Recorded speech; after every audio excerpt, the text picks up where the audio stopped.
I was in the conference room, reviewing some routine accounts, when something caught my attention. A discrepancy in numbers. At first, I thought it was a typo or a system glitch. However, as I dug deeper, I realized that the situation was much more serious than I imagined. There were documents that indicated massive tax fraud. My heart raced. The name of Michael Thompson, our charismatic CEO, was on all of them. That night, I could barely sleep. The words and numbers of the documents danced in my mind, and the weight of the discovery seemed to crush my chest. I knew that revealing this information could destroy my career. Michael wasn't just my boss, he was an almost mythical figure in the company, adored and respected by everyone. Reporting him could mean losing friends and total alienation in my work environment. The next morning, my best friend and coworker, Lisa, realized something was wrong. "Emily, you look terrible. What is happening?" she asked, worried. I hesitated, but ended up telling everything. Lisa listened to me carefully, and I could see the worry growing in her eyes. "Emily, you have to think very carefully before doing anything. This could end your career. Do you really want to go through this?" she asked, trying to convince me not to go any further. "I know, Lisa. But how can I just ignore it? It's a gigantic fraud," I replied, feeling the weight of responsibility. "What if you weren't the only one who knew this? Maybe other people are already aware and are just waiting for the right moment to act," she suggested, trying to find a way out. I spent the next few days in a whirlwind of emotions. The psychological pressure was intense. I knew that reporting Michael could cost me everything I worked so hard for. But at the same time, my conscience tormented me. I couldn't just turn a blind eye to something so serious. Every time I looked at Michael in the company hallways, I felt a mixture of anger and disappointment. How could he do this? And how could I continue working for someone like that? However, there were times when I considered remaining silent. I saw my colleagues laughing, working together, and I wondered if it was worth losing it all. I remembered a conversation with my father, who always said, "Emily, integrity is what defines a person. Never compromise your values, no matter how difficult it is." One night, as I reviewed the documents once again, I was overcome by a feeling of determination. I knew what I needed to do, but I was still scared. I decided that, before anything else, I would look for more information. If I were to expose Michael, I would need irrefutable proof. It was then that I began to discreetly investigate, reviewing more and more documents, trying to find anything that could help me understand the full scope of the fraud. Each new discovery increased my conviction that I could not let this go unpunished. But at the same time, the fear of reprisals and of losing everything I had built haunted me at every step. As the days passed, the tension increased. I felt watched, as if someone knew what I was doing. My relationship with Lisa also began to become strained. She kept trying to convince me to give up. "Emily, please think about it. I don't want to see you destroyed because of this," she said, almost begging. "Lisa, I can't ignore this. If you were in my place, what would you do?" I asked, hoping she would understand my point of view. "I don't know, Emily. I just know that I don't want to see you suffer," she replied, with tears in her eyes. The pressure was at its peak, and I knew I needed to make a decision. My internal conflict was consuming me, but my integrity would not allow me to remain silent. I knew reporting Michael would be an uphill battle, but it was a battle I was willing to face. And so, I decided to move forward, aware that my life would never be the same. When I was in the middle of my quiet investigation, trying to put together all the pieces of the puzzle that incriminated Michael Thompson, I came across James Carter, a veteran auditor for the company. James had an impeccable reputation, and his presence filled me with hope and fear at the same time. I knew he could be a powerful force by my side, but I also feared he could be an obstacle. One day, while reviewing some documents in the archives room, I felt a presence next to me. I looked up and saw James, with his serious face and penetrating gaze. He held a report and bluntly began to speak. "Emily, I think we need to talk," he said, straight to the point. My first reaction was nervousness. Did he know about my suspicions? Was he there to reprimand me or, worse, to report me to Michael? I took a deep breath and tried to remain calm. Of course, James. About what exactly? I asked, trying to sound casual. He looked around to make sure we were alone. Then, he closed the room door and approached. I know what you found, Emily. And I know you're scared, he began. But you're not alone. I also have my suspicions about Michael. In fact, I've been monitoring his activities for a while now. My heart raced. James's revelation was both a relief and confirmation that I was on the right path. But it also meant that the situation was even more complex than I imagined. How do you know that? I asked, still trying to process the information. James sighed and leaned back in his chair. He looked tired, as if he had been carrying that weight for a long time. I've been an auditor for this company for over 20 years, Emily. I've seen it all. But what Michael is doing, that's different. It's big. And it's dangerous. I was waiting for the right moment to act, but I can't do it alone. I knew this was my chance. We needed to join forces if we were to have any chance of exposing Michael and his network of corruption. And what do you suggest? I asked, eager to know James' plan.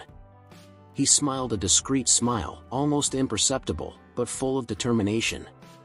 Let's form an alliance, Emily. Let's combine our skills and resources to collect more evidence. We need to be meticulous and careful. Any mistake could cost us dearly. I nodded, feeling a mixture of fear and excitement. We had a plan, and now we were no longer alone in this battle. Over the next few weeks, James and I worked tirelessly. We spent hours reviewing documents, cross-referencing information, and putting together an incriminating dossier. James taught me auditing techniques that I didn't even know existed, and I, with my knowledge of finance, was able to identify suspicious patterns that had gone unnoticed. One night, while we were in my apartment going over the latest documents, James paused and looked me in the eye. Millie, you know this isn't going to be easy, right? Michael is a powerful man, and he won't go down without a fight. I nodded, feeling the weight of responsibility on my shoulders. I know, James. But I also know that we can't let this go. If we do nothing, we will be accomplices. And I can't live with that. He smiled, this time a smile filled with genuine admiration. You are brave, Emily. And that's exactly what we need right now. With this unexpected alliance, my resolve was strengthened. I knew the road ahead would be arduous and dangerous, but I also knew that with James by my side, we had a real chance of doing the right thing. And so, we continued our journey, ready to face any obstacle that came our way. As James Carter and I began to connect the dots, we soon realized that Michael Thompson was not acting alone. Tax fraud was just the tip of the iceberg of a much more complex network of corruption. We discovered that board members and other high-ranking officials were up to their necks in involvement. Each new discovery felt like a blow to the gut, and I wondered how many people were aware of all this and simply chose to turn a blind eye. One afternoon, while we were locked in the small room that James used as his hideout in the building, he looked at me seriously. Emily, we need to be extremely cautious from now on. Any false step could alert Michael's accomplices, he said, concern visible in his eyes. I know, James. But how do we know who we can trust? I asked, feeling a knot forming in my stomach. James took a deep breath and replied. We can't trust anyone but ourselves. We will continue to collect evidence, but we need to be discreet. They can't know we're on their trail. That same night, while reviewing more documents at home, I noticed a pattern of bank transfers that didn't make sense. When I showed it to James the next day, his eyes widened. Emily, this is huge.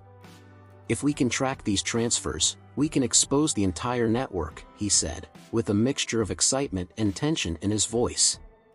However, as we got deeper, I started to notice strange things happening. Documents that I was sure I had left in a specific place disappeared or appeared altered. My computer started having unexplained technical problems. That's when the penny dropped. Someone within the company was aware of our investigation and was trying to sabotage it. One afternoon, as I walked down the hall toward James' office, I ran into Lisa, my best friend and coworker. She had a worried look. "Emily, I heard rumors that someone is investigating Michael. Do you know anything about this?" she asked, her voice low and cautious. I looked into her eyes and, for the first time, I felt a twinge of doubt. "Could you trust her?" "No, Lisa. I don't know anything," I lied, trying to keep my voice steady. She nodded, but her gaze remained fixed on me for a moment longer than usual. After she walked away, I ran to James' office. "James, I think Lisa suspects something. And I don't know if I can trust her," he said, trying to control his panic. He frowned and replied, "We need to be even more careful, Emily. From now on, we will adopt a double verification system for everything. Nothing leaves this office without us both reviewing and approving it." Tension was in the air. Every move felt like a dangerous dance, where one false step could spell our doom. Still, the determination to expose the truth and bring justice kept us going. We were aware that time was running out, and we needed to act quickly before Michael's accomplices discovered more about our investigation. One night, while reviewing some documents at home, I received an anonymous message on my cell phone: "Stop now or you'll regret it." My heart sank, and I called James immediately. "James, I just received a threat." "Someone knows we're getting close to the truth," he said, trying not to panic. "Calm down, Emily. This only confirms that we are on the right path. They are afraid. Let's continue," but with even more caution he replied, with a voice that conveyed a calm that I knew he didn't feel either. With each passing day, the conspiracy unfolded before us, revealing the depth of the corruption. We knew we were approaching the point of no return, and with each step, the betrayal and danger became more palpable. But the truth needed to be exposed, and we were willing to pay the price. The investigation began to deeply affect my personal life. I felt like I was carrying the weight of the world on my shoulders. Every night, when I finally managed to crawl into bed, my mind kept thinking about the incriminating documents and the possible repercussions. My relationship with Mark, my boyfriend, began to deteriorate rapidly. He was always a practical and safety-conscious person, and the situation we were experiencing didn't help at all. One night, after yet another heated argument, Mark finally put all his cards on the table. "Emily, this is destroying us," he said, his voice full of frustration. "Can't you see that you're putting your life at risk? And mine too, by table. Mark, I can't just ignore what I discovered. This is so much bigger than the two of us." I tried to explain, but I knew my words weren't calming him. "And what do you get out of it?" he countered. "Do you really think it's worth sacrificing everything, including our relationship, for this investigation?" I was silent for a moment, tears beginning to form. I knew he was right to worry, but I also knew I couldn't just turn a blind eye to the truth. "Mark, I understand your concern, I really understand. But if I don't do anything, who will?" I replied, trying to remain calm. "I just want you to think about the consequences. Think about John," he said, mentioning my brother, John, who also worked at the same company, but in a different sector. The mention of my brother was a hard blow.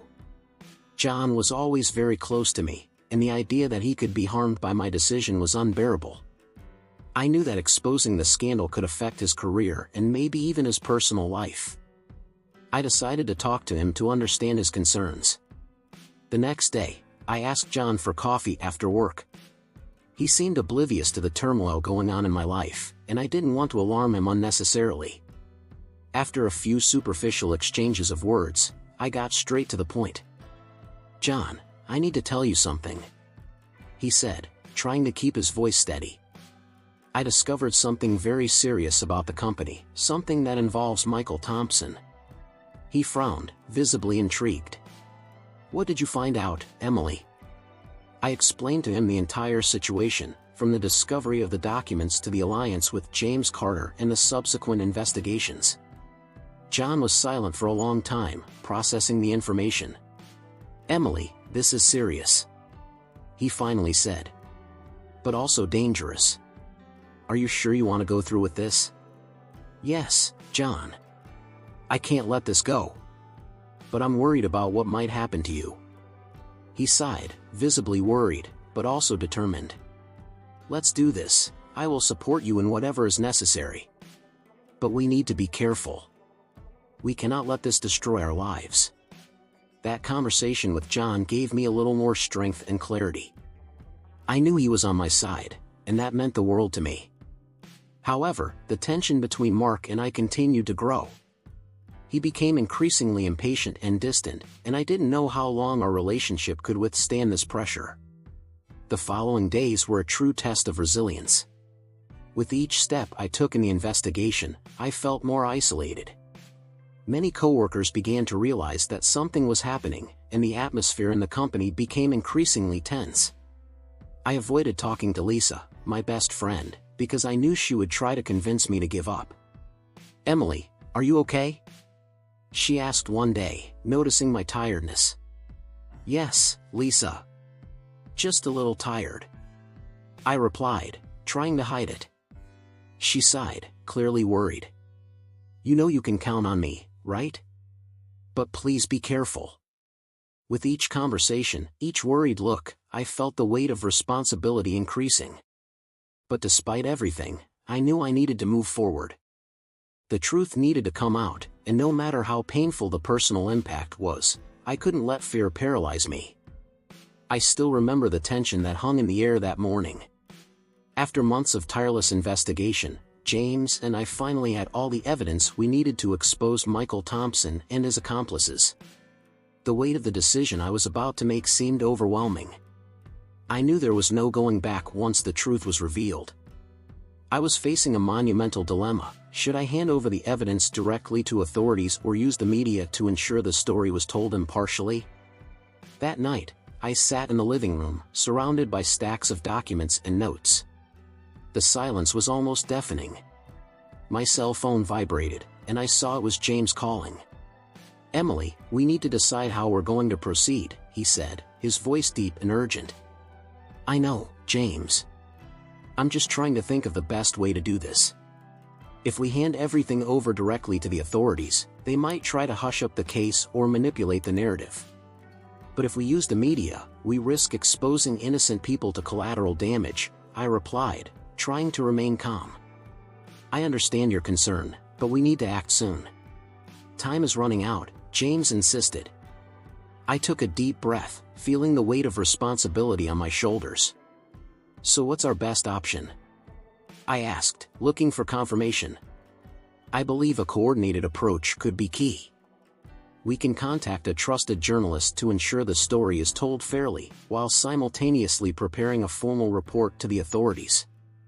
This way, we ensure that the truth comes to light and minimize collateral damage," suggested James, with the confidence of someone who had already planned every detail. James' proposal made sense. We needed a meticulous strategy to ensure justice was done without harming those who had nothing to do with the fraud. I agreed with him, and so we began to plan each step of our movement. In the following days, we contacted a renowned investigative journalist, Daniel Martins. He had an impeccable reputation and a track record of courageous, impartial reporting. Our first meeting was in a discreet cafe in the city center. When we met, he was sitting in the corner, working on his laptop. "Emily Watson and James Carter, right?" he asked, standing up to greet us. "Yes, nice to meet you, Daniel," I replied, trying to hide my nervousness. We sat down and started discussing the case in detail. We showed him the incriminating documents and explained the entire network of corruption that we had unmasked. Daniel listened attentively, taking note of every detail. "You have solid evidence. This story will shake the foundations of the company and the corporate community as a whole," he said, feeling the gravity of the situation. "We need to ensure that the truth is told in a fair and impartial way. We want justice to be done, but we also want to protect the innocent," I explained, feeling a lump in my throat. "I understand. I will work on the report and prepare it for publication. When everything is ready, I will let you know so we can coordinate the launch, Daniel promised. I left that meeting with a sense of relief mixed with apprehension. We knew the next step would be crucial. The night before the report came out, I sat down with my brother, John, and explained what was about to happen. He looked at me, worried. "Emily, are you sure about this? What if this ends up hurting you and me?" he asked, his voice full of concern. "I know it's risky, John, but it's the right thing to do.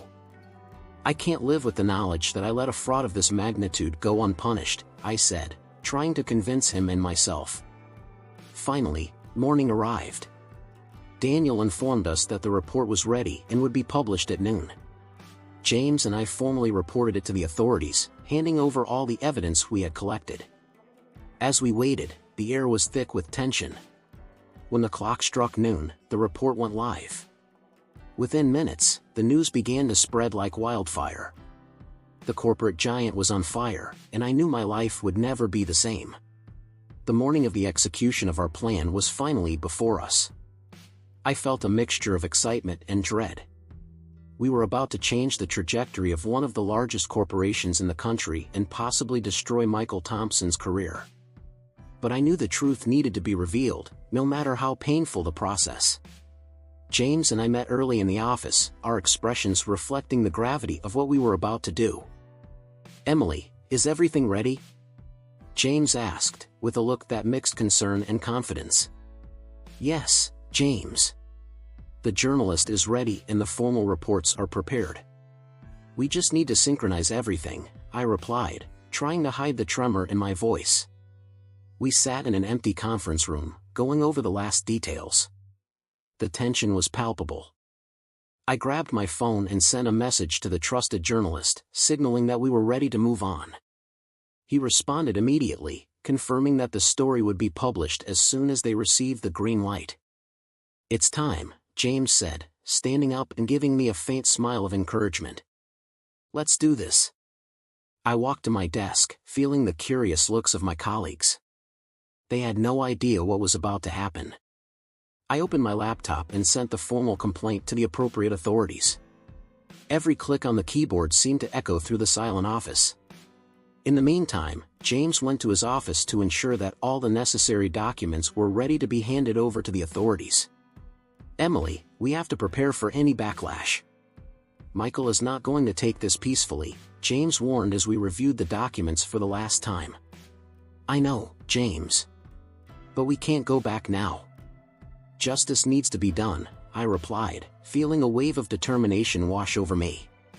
Suddenly, I realized that the environment in the company was changing. There was a growing buzz, whispers and furtive glances. Michael was starting to realize something was wrong. He entered the office with a stern expression, his eyes sweeping the room as if searching for signs of betrayal. "Emily, can I speak to you for a moment?" he said, with a tone that barely disguised his suspicion.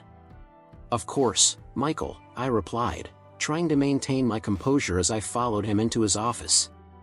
As soon as the door closed, Michael turned to me, his expression now openly suspicious. "What's going on here?" "I've been hearing disturbing rumors." "Michael, I don't know what you're talking about," I lied, trying to stall for time. "Don't play with me, Emily," he growled, moving closer to me. "I know you and James are up to something. If it's true, you'll regret it." "Michael, everything I did was my job. If there's something wrong, it's all of our responsibility to fix it," I replied, keeping my head up. He stared at me for a long moment before finally pulling away. "Be careful, Emily. You're playing with fire." I left Michael's office with my heart racing, but more determined than ever. I returned to my desk and saw that the journalist had just published the story. Within minutes, the news spread like wildfire. There was a frenzy in the office, with everyone checking their phones and muttering in shock. James appeared at my side, his face reflecting the gravity of the moment. "That's it, Emily. There's no turning back." "I know, James. We'll face whatever comes," I replied, taking a deep breath. As authorities entered the building, I could feel the tension rising. Michael was called into an urgent meeting, and I knew the final showdown was approaching. But in that moment, I felt a strange sense of peace. I had done the right thing, and I was ready to deal with the consequences. "Emily, you were brave. No matter what, you did the right thing," James said, putting his hand on my shoulder. "Thank you, James. I couldn't have done this without you," I replied, feeling deep gratitude for my unexpected ally. As we watched the storm unfold, I knew that no matter what came next, the truth had prevailed. And that, in itself, was a victory. I knew the time to face Michael Thompson was approaching. For weeks, James and I had worked tirelessly, collecting evidence and putting together a plan to expose the massive tax fraud he and his accomplices were orchestrating. But Michael was not an easy man to fool, and he soon became suspicious. His watchful eyes and the way he watched my every move made it clear he knew something wasn't right. One morning, my phone rang. It was Michael. "Emily, I need you to come to my office now," he said with a tone that left no room for refusal. I took a deep breath, trying to control the tremor in my hands. James looked at me with concern. "Are you sure you're ready for this?" he asked. I nodded, forcing a brave smile. "I have to be. He needs to know I won't shut up." I walked down the hallway toward Michael's office, each step feeling like I was marching onto a battlefield. When I walked in, he was sitting behind his huge mahogany desk, his eyes fixed on me with an intensity that made my skin crawl. "Emily, sit down," he said, pointing to the chair in front of him. I sat up, trying to maintain my posture. Michael leaned forward, fingers intertwined on the table. "I know what you're doing," he began, his voice low and threatening. "You and James are digging yourself a hole you won't be able to climb out of. Do you really think you can take me down? I'm the CEO of this company. I have connections, power. You're playing a very dangerous game." I took a deep breath, trying to stay calm. "Michael, I know exactly what I'm doing. And I won't stop until the truth comes out. You have committed serious crimes, and it is my duty to expose that." He laughed, a dry, cold sound. "You're naive, Emily. Do you think anyone will believe you? I can destroy your career with the snap of my fingers. Think about your friends, your brother. Do you really want to risk all that?" My heart raced at the thought of John, but I couldn't let fear overwhelm me. "It's not a matter of want, Michael. It's a matter of need. Someone has to do the right thing, and I'm willing to face the consequences." He stood up, walking around the table and stopping right in front of me. "You're brave, I give you that. But courage won't save you. I can offer you something, Emily. A deal. You stay silent, and I guarantee you'll have a bright future here. Promotions, raises. Whatever you want. Think about it." I looked straight into his eyes, feeling an inner strength growing. "Michael, I'm not for sale. You can try to intimidate me, buy me, but I won't give up. Justice will prevail, and you will pay for what you did." He walked away, his face contorted with rage. "You're making a big mistake, Emily. A mistake that will cost you dearly." I stood up, feeling a mixture of fear and determination. The only mistake would be to do nothing. And I won't make that mistake. I left the office, my heart beating wildly, but with the certainty that I was on the right path. The battle wasn't won, but I knew that with James by my side and the truth as my weapon, I had a real chance to take down Michael Thompson and bring justice to everyone he harmed. The day of the reveal arrived with a mixture of anxiety and expectation. Sitting in my small apartment, as the morning light flooded the room, I could feel the weight of each passing second. James and I had worked tirelessly for this moment, and now everything was about to be released to the public. "Emily, are you ready?" James asked, his deep, firm voice echoing through the phone. "I'm ready, James. Let's do this," I replied, trying to hide the shake in my voice. At 10 a.m. sharp, the trusted journalist with whom we had shared the evidence published the bombshell article. The front page headline read, "CEO Michael Thompson involved in massive tax fraud." It was a direct blow to the heart of the company, a shock that would resonate throughout the corporate sector. The reactions were immediate. My phone wouldn't stop ringing. Messages from incredulous colleagues, calls from reporters seeking more details, and supportive emails began flooding my inbox. However, the feeling of relief was brief. I knew Michael wouldn't sit idly by. Shortly after the news broke, authorities began a formal investigation. Federal agents arrived at the company, sealing offices and confiscating documents. The tension was palpable, fear and uncertainty hung in the air like a heavy cloud. In the midst of this chaos, I received a short, direct message from Michael: "We need to talk. Now." My heart almost stopped. I knew this moment would come, but that didn't make the situation any less scary. I took a deep breath, trying to gather all the courage I could before heading to Michael's office. "Emily, do you have any idea what you did?" Michael began, his voice icy and controlled, but his eyes betrayed a contained fury. "Yes, Michael." I revealed the truth.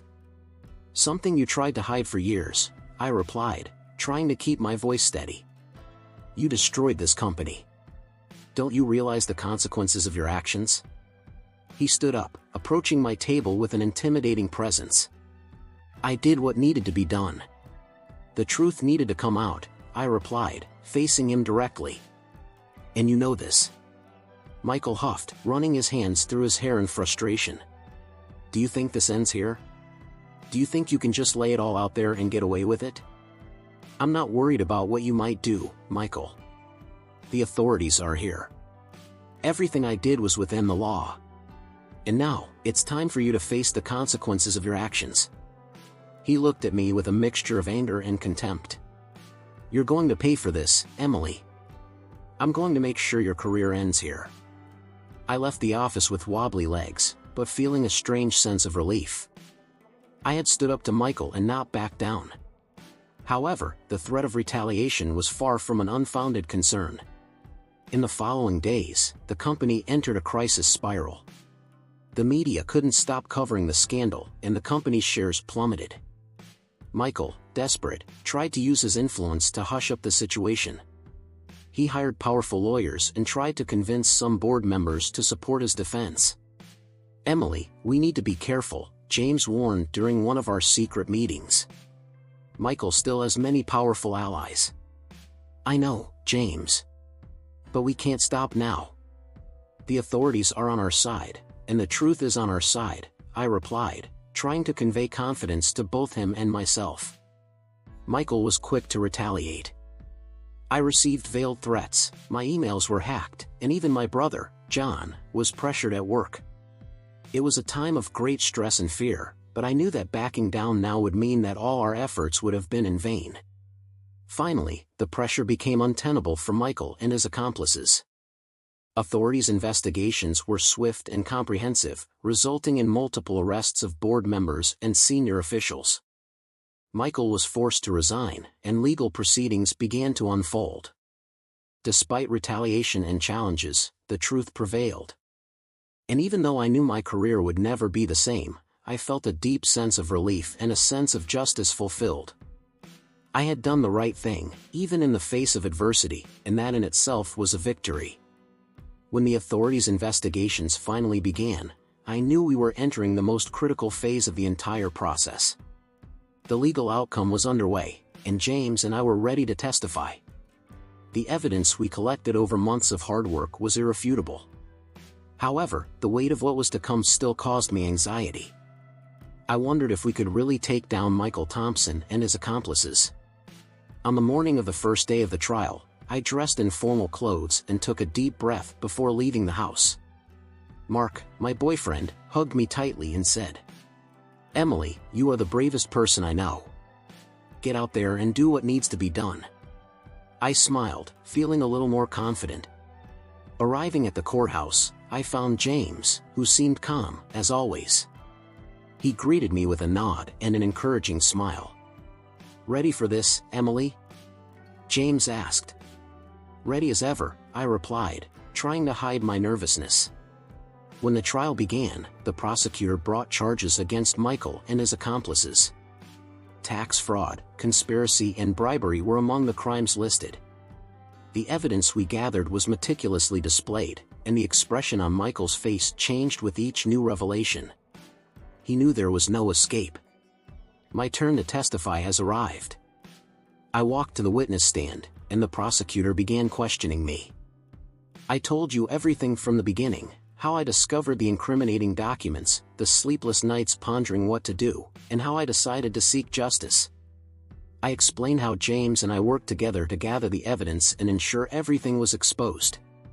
Emily, do you feel threatened by Mr. Thompson or anyone on his team? Asked the prosecutor. Yes, several times. I know that Michael and his accomplices would do anything to silence me.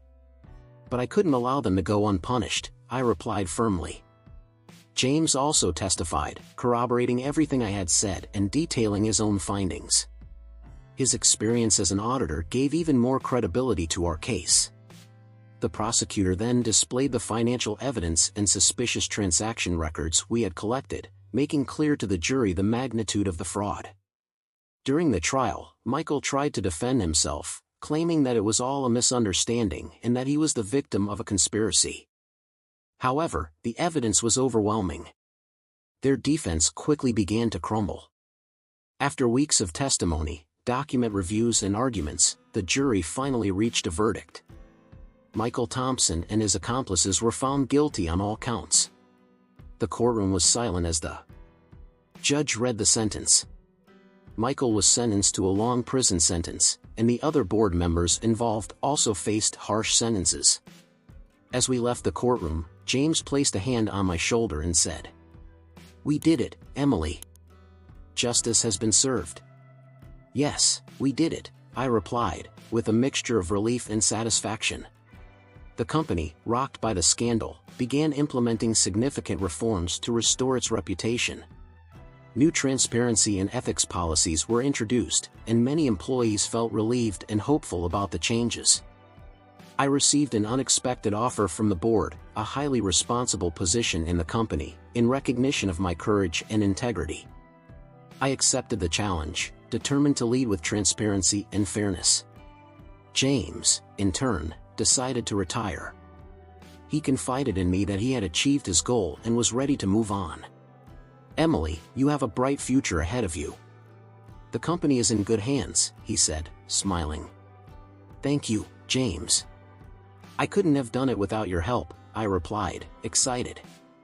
And so, with Michael convicted and the company on a path of renewal, I began a new phase of my life, carrying the certainty that I did the right thing. As I sat in the courtroom, watching Michael Thompson be led into the courtroom, I felt a mixture of relief and anxiety. The case had finally reached its climax, but I still couldn't predict the twist that was coming.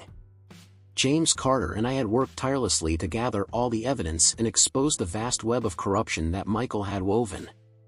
However, what I didn't expect was to discover that James had his own reasons for helping. It all started to make sense when the prosecutor announced that there was one more surprise witness who would shed light on James' motivations. When he was called to the witness stand, I felt a twinge of curiosity mixed with a slight distrust. "James, can you tell us why you decided to help Emily Watson expose Michael Thompson?" asked the prosecutor. James took a deep breath and looked directly at the judge before answering. "Many years ago, Michael Thompson ruined my career. I was a promising auditor, just like Emily is now. I discovered some irregularities in the accounts Michael was handling, but when I tried to report them, he used his influence to discredit me and ensure that I was fired. Since then, I swore that one day he would pay for his crimes." I was paralyzed when I heard that. I never imagined that James had such a personal and bitter history with Michael.